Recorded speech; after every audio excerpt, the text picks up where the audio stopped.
The relations that a music director has with his colleagues in the orchestra obviously change, very much influenced by the cultural environment of the time.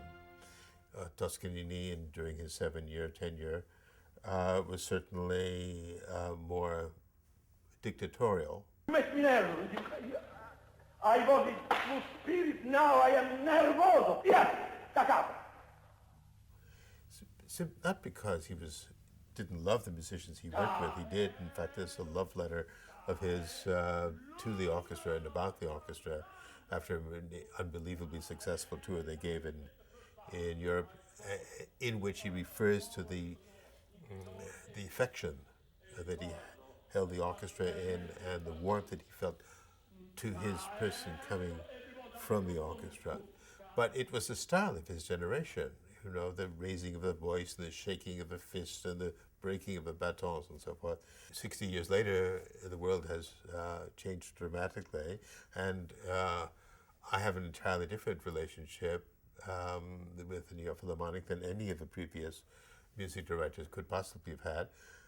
Because I'm a person of our day. I'm cut out of the same cloth as these musicians. I was trained in the same country, in the same cultural environment. We interact basically as equals.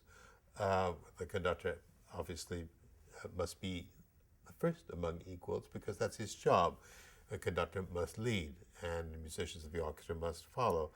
But within that context, there is so much give and take that is possible when one's attitude towards the musician is collegial rather than dictatorial.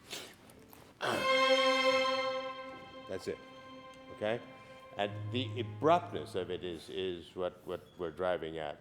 Conductors, yes, in the 20s and 30s were known more for their philosophical musings than the expertise of their right hand, with amazing exceptions. Pierre Monteux was an exception.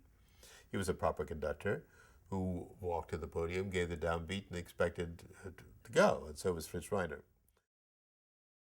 At that time, when one was very discursive, and orchestras were treated like captive audiences. And they would be jokes and stories and philosophical rambling and so forth. Barbaroli, he was extremely well educated and articulate in both Italian and English. And he went on a bit. C. Let me find C. D. You never find it. B. What did you ask? If Toscanini were conducting today, he undoubtedly would have changed his manner. He was a very, very sweet man. He was not dictatorial at all in any sense of the word. He was passionately concerned about music.